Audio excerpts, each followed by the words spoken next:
everybody come get in the trailer real quick too.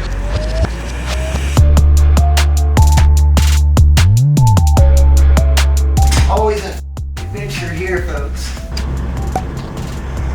From 7 to the... So you dropped it an inch. All right, let's just go back across and see if he'll pass us. Well, I don't know. Do you want him to get in the trailer? See if that brings it down another inch? Yeah, actually, can you guys pile in the trailer with just it? I mean, the more weight, the better, because we're not really running 2 cars. I'll hold that. Right now, we're playing a height game. The trailer I bought here obviously is a little too tall. It's like 1.5 inches too tall on the height meter, and we're about to go through a tunnel underwater. So obviously, we don't want to really f up there, but at the same time, we need to get to the racetrack. And right now, we're, as you can see, at the very bottom part of the peninsula, which is right down here near the Bay Bridge Tunnel.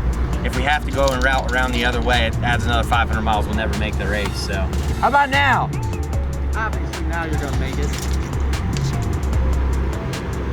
Now that didn't even budge it. All right, never mind. Y'all can get out. It ain't gonna work. Thought it would. I would get really mad if this was 2 or 3 years ago, but for some reason I've kind of calmed down my anger, which is probably better than anything. Sheesh. Gotta go across this height meter. It's over there. There's actually 2 trucks. One's already set the meter off. Another one's behind it. So yeah, you can see that red truck. All right, let's do this. It's a welded frame within the frame of the trailer. We dumped about 15, 20 pounds of pressure, which on our measuring tape we got about 1.5 inches. So that should probably help. Sometimes it's something very minor. yeah. We'll see where she's at, and I'll just do the same thing. Watch for the red and green light. Yes, sir. Passed it? Yeah, I'm passing now. The trailer's passed it? Yeah. Oh, it is? So that's more. I mean, it rocked a little bit, but it Hey, wasn't do you want lagging. me to give him a race shirt? I don't think that's gonna help. I actually don't want to tear the bridge up or the trailer up either if I am. Oh, I thought you said the trailer was through. The trailer kind of got through. It was rubbing a little bit. It wasn't dragging like it was the last time. Is that worse? No, actually, the back's all right. There's a I didn't notice it beforehand. They have like a little bit of like a light that comes up and sticks about that much up. So if you wanna adjust the front bags, Okay. and just All right, so just dump my front bags. just dump the bags from the front end of the trailer and we're good to go. Okay. I'll have to do it on the part of the truck right here. Is that cool? Oh, okay. Yep, just to get that lower. Cool. So I won't hit or anything? All right. Yeah, look at that lady. She's like, that son of a bitch. She's probably gonna have somebody chase you down. Probably. She's gonna call 911. He's gonna come back and pull us over and be like, oh gosh, I thought we actually had. That's all I need to worry about. All right, so we made it through 2 tunnels. It was a little sketchy, I'm not even gonna lie to you. So the trailer had about 3 inches of clearance, which is not much from the top of the tunnel to the top of the trailer. But what you don't see is there's a hatch for us to get up to the trailer, which is about 1.5 inches. So you take that 3 inches by another 1.5 inches. Now we only have 1.5 inches of clearance. If we were to hit a bump, it would go up, hit the top of the tunnel, probably destroy the back of the trailer, top of the trailer at least. So that hatch is about a 2.5 by 2.5 square, and it kind of opens up or whatever. But the boys are filling the trailer tires up because we had to lower them about 25 pounds. Now we're gonna get back on the road and get to the racetrack. You have never heard of a chupacabra? No. A chupacabra. Chupacabra. A cheap, not like a cheap. Chupacabra. A chupacabra. No. You don't know what that is? No. Reed. You have lived a sheltered life, my man. Yeah. What's a chupacabra?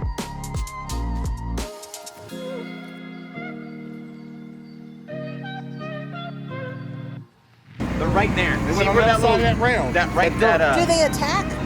they bite, but it's like small little bites. They went over top of that dirt pile. The little dirt pile, the red dirt pile. There's little 3 chupacabras sitting right there. Go check them out. Yeah. Careful, Mike. If they start hissing at you, come You back. can't run. For real. Oh, No, if they start hissing at you, keep stopping. Go quick. Gosh damn, both of them. You can't make this shit up. Oh gosh. Look, Reed's like, I ain't going to go visit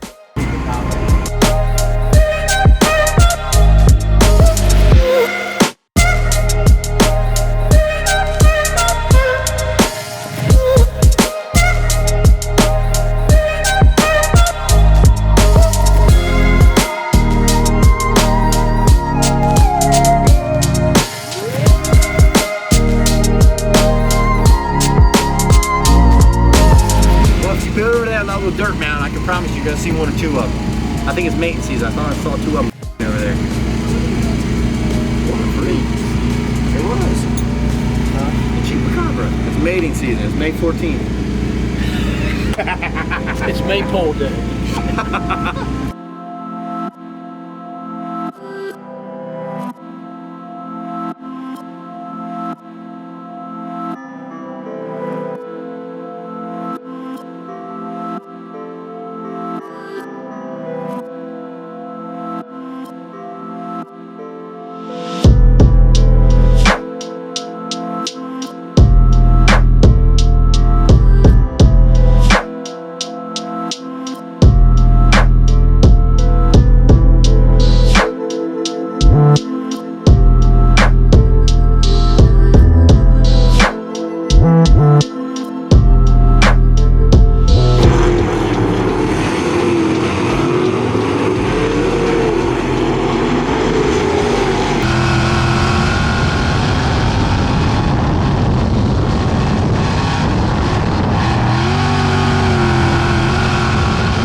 I just went out for hot laps. As you saw from the footage, the track was really sloppy.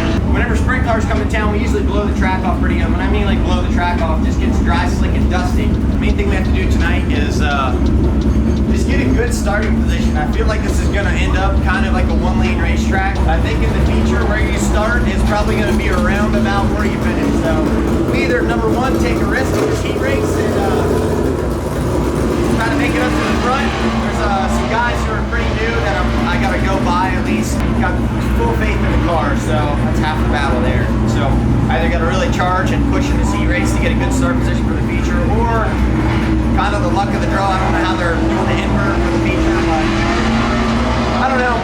So the Mid-Atlantic Sprint Series that I race with back home, one of my companies actually sponsors them, and it's kind of a weird deal.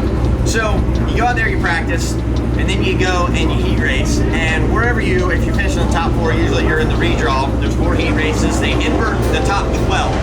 Now, it does 2 things here. I'm going to educate some of you who might not know about racing. When you invert the top 12, that means 12 drivers stand there, and they pick a pill or a can, and on the bottom of the can, it's got a number 1 through 12. So let's say you really did your homework that week, and you got a good fast car. The luck of the draw can actually you in more ways than one. So I think the top 12 redraw is a complete crock of horseshit, but you know, at the same time, it's their series. They got to run with it however they want to. Not hating on them by any means, don't get me wrong, but I'm just saying, I'm going to give you an example of how tonight's run versus them, and we got raced with the PA Sprint Series. So all the series do something a little bit different. I'm not here to hate on anybody or anything like that. I just, my personal opinion, if you do your homework, you finish good in the heat, you should start up front, or at least invert the top 4 to 6, or put them in a dash for cash, something along those lines. Just make it interesting. We race sprint cars, not go-karts at the beach, you know? All right, so we just had one of the officials come down and basically make sure I knew where I was starting. Nice guy, him and Jim Haynes both are. But one thing that was really weird, kind of didn't really make a whole lot of sense, or actually 0 sense at all. They would like people to come race with this series, but in order for you to be in the invert, which basically means no matter, if I go out there and start dead last in the heat and I finish first, in the heat, it doesn't mean I'm in the redraw or could possibly start on the pole for the feature. It means I go all the way back to the longest tail or the longest line and start dead last. You see what different series do, and you like to kind of critique what they do, but again, it's not my cup of tea that I'm pouring out here. This is theirs, so you know, you kind of got to respect that or whatever. But at the end of the day, I just think drove 4 hours for a bit of a wasted time. The last time I was here, I had to start dead last because I was considered a rookie. So I'm completely fine with that, but this time just kind of chaps my ass a little bit. So this was a 4-hour drive to go test at this point. I got a nice car, great motor. Why am I gonna push my shit to the breaking point trying to get positions on the track when it literally means 0, right? Am I not the only one that kind of comprehends that? No. I get it, they don't want a newcomer coming in and stinking up the show, but guess what? That's racing. Yeah. And if you can't accept that shit, pack your shit up, go home. Same for me, if I can't accept it, I should pack my shit up and go home. So at this point, we learned a lesson, we won't come back. It's pretty simple. But my question is, and I agree, it's their rules, but is it written anywhere? Or do they make this up as they go along? Depends on how big your hauler is, I think.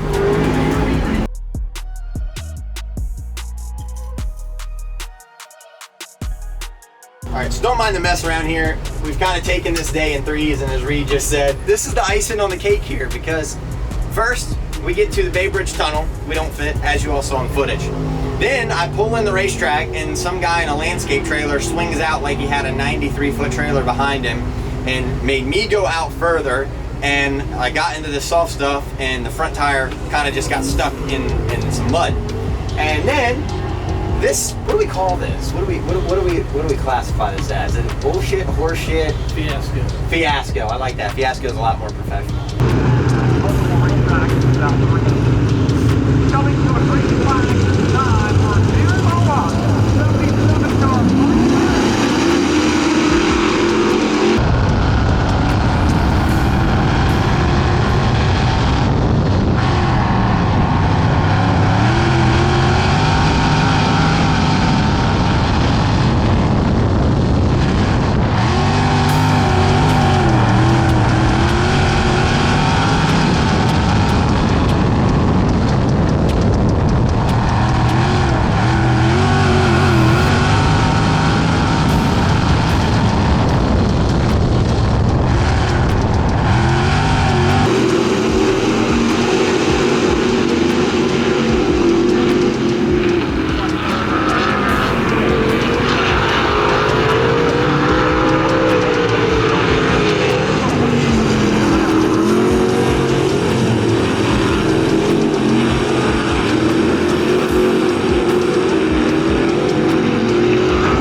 right, so that was a interesting night. Started dead last, came all the way up fourth. So, you know, at the end of the night, I can't really complain about that. And truth be told, I can't really complain about anything. I'm very lucky to be able to afford to do this kind of stuff, first of all, but second of all, be able to go and travel and support series that may not necessarily support the new people. It's a little different, you know, it sucks for us because we drove 4 hours. The only downside of this trip is they penalize new people. You want to grow your series, you want to continue welcoming new cars. I get it, you want to lock people in, like that's the name of the game, but you know, we race for the Mid-Atlantic Sprint Series. Again, I put sponsorship towards them. Nothing against them, but not everything goes my way. It's not supposed to. It's not my rodeo, nor is it my bull. It's just my my travel time, really. So, I don't know. Rough night, fun night for sure. As you all probably saw in the GoPro footage, it was a little dicey there in the beginning. You know, there's some guys who just can't get in the groove of things as quick as some, which is fine. That's how racing goes. That was fun. Overall, it was very, very fun. It was a little weird for me because this was the first race that I haven't had my dad to call on the phone or have him here or something. So it was different. That weighed on my mind a lot tonight. And you know, as much as I would have loved to have been a loose cannon and told the series officials what I think of the rules and stuff, it's really none of my business. But you know, I kind of got my dad in the back of my head, just, you know, be calm about it and go show them what you're made of out on the track. And that's what I had to do tonight. So hard to pass. That was really weird. Some of the GoPro footage I'm gonna show you right here. You get a run on somebody in the bottom. It was really, really hard because the track was junk tonight. The last time I came, the last 2 times I've been here to Dixieland, it's been really nice. Just tonight was weird, you know what I mean? They put too much water on the track, and you're going down the back stretch or the front stretch. You can't duck under a guy and shoot the corner and slide job him, because at that point in time, when you shoot the slide, when you're going down the straightaway, there's so much mud and muck that your car's all over the place. By the time you get to the corner, you're gonna run into the guy that you're trying to pass. So, you know, I raced respectful, or I raced clean, but it was a fun race. So we'll travel 5.5 hours back home now and decide if we ever want to come back and race for the series, because we got to start one more time all the way in the back. Is it really worth my time, my money, the energy and effort of my guys that we all put in? Not really. So it's been real, it's been fun, but on to more races, I guess. All right, so we just had a fan come up, a new fan actually, which is pretty cool. So he liked the Velveeta car, but this is Joshua, and he races go-karts currently. I don't know if y'all can hear me that well. I hope you can. But I want to give a shout out to him. Maybe a future YouTuber one day, who knows, right?